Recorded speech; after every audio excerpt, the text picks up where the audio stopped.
Hello students, welcome back to my YouTube channel SP study classes 9335 पर आज हम लोग कक्षा 10 सामाजिक विज्ञान का चैप्टर नंबर 7 देखेंगे। इस वीडियो में जो भूगोल का पोर्शन है उसमें आपका जो चैप्टर नंबर 7 है राष्ट्रीय अर्थव्यवस्था की जीवन रेखाएं, जो राष्ट्रीय अर्थव्यवस्था की जीवन रेखाएं चैप्टर है, इस पूरे चैप्टर से पूरे सभी महत्वपूर्ण प्रश्न मात्र एक वीडियो में हम कवर करेंगे।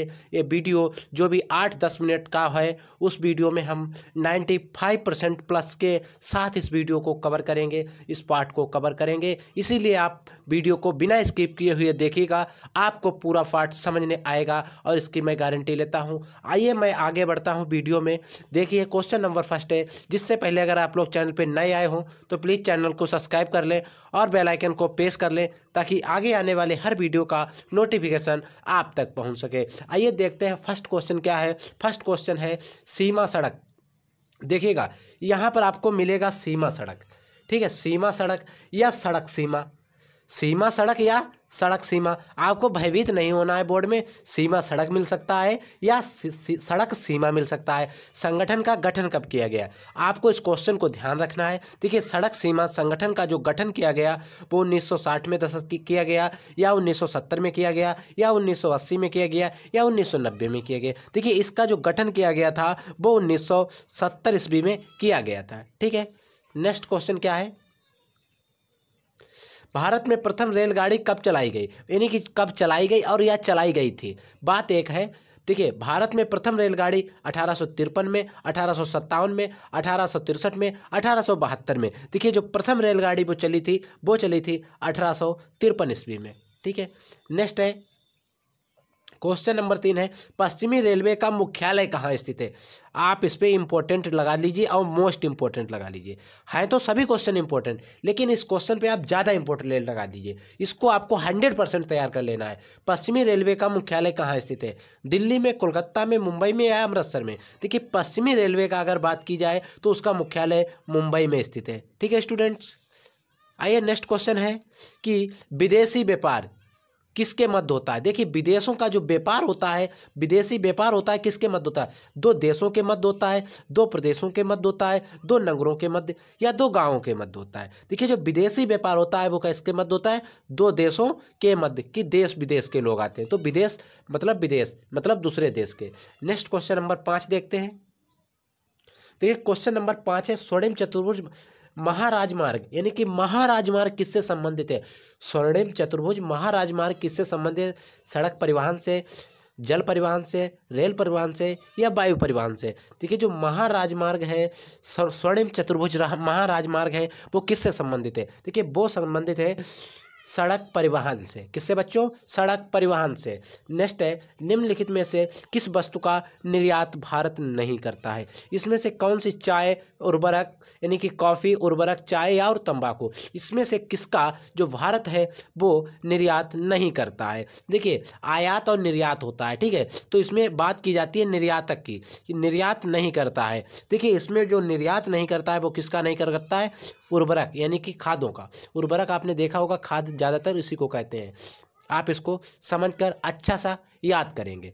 दो राज्यों के बीच वस्तुओं का आदान प्रदान क्या कहलाता है। देखिए दो राज्य हैं, उनके बीच जो वस्तु का आदान प्रदान है वो क्या कहलाता है। देखिए जो राज्य होते हैं, यानी कि राज्य अपने देश के अंदर होंगे, भारत के अंदर होंगे राज्य, तो उसका जो व्यापार का आदान प्रदान होगा वो आंतरिक व्यापार कहलाएगा। राष्ट्रीय व्यापार दो देशों के बीच होगा, अंतर्राष्ट्रीय भी देशों के, यानी कि राष्ट्रीय व्यापार राष्ट्र के अंदर होगा, देश अंतर्राष्ट्रीय दो देशों के बीच हो जाएगा, वस्तु विनिमय या आंतरिक व्यापार, तो ये क्या कहलाएगा, आंतरिक व्यापार कहलाएगा। राज्यों के बीच वस्तुओं का आदान प्रदान क्या कहलाता है, आंतरिक व्यापार कहलाता है।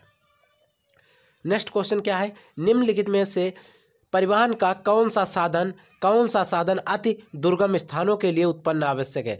यानी कि देखिए इसमें जो आपको ये सामने परिवहन दिख रहे हैं, संसाधन दिख रहे हैं, क्या दिया है, जल परिवहन, वायु परिवहन, रेल परिवहन और स्थल परिवहन। इसमें से सबसे अच्छा साधन या अत्यंत दुर्गम स्थानों के लिए अत्यंत आवश्यक साधन कौन सा है। आप इसमें हिसाब लगाइए, आप बताइएगा कौन सा साधन हो सकता है। देखिए हम आपको बता देते हैं कि वायु परिवहन। वायु परिवहन हर जगह जा सकता है, लेकिन जल परिवहन और सड़क परिवहन और रेल परिवहन हर जगह नहीं जा सकता है। देखिए निम्नलिखित में से भारत प्रमुख रूप से किसका आयात करता है। इसमें आपको जो 4 दिए गए विकल्प हैं इसमें से मुख्य रूप से भारत किसका आयात करता है।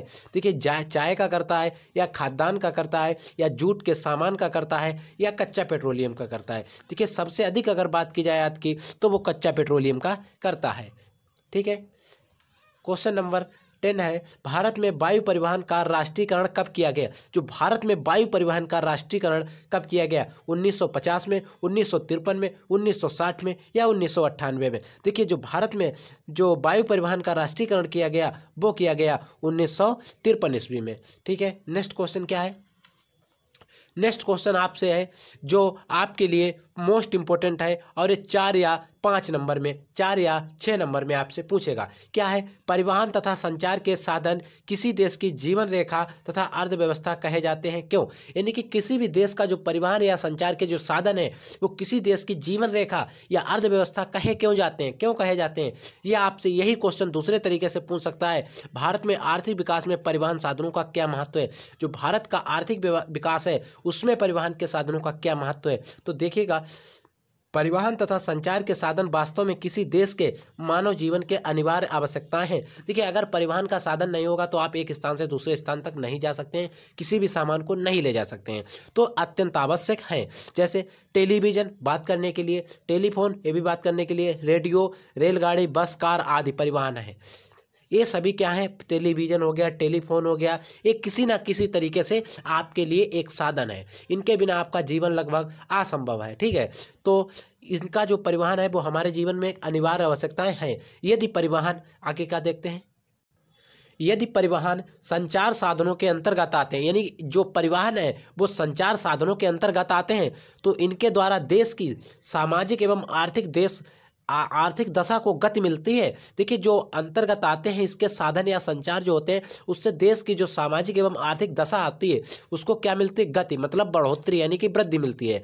और क्षेत्रीय असंतुलन में को कम करने में सहायता मिलती है। क्षेत्र में जो असंतुलन होता है उसको कम करते हैं और संतुलन बनाए रखते हैं, उसमें सहायता मिलती है।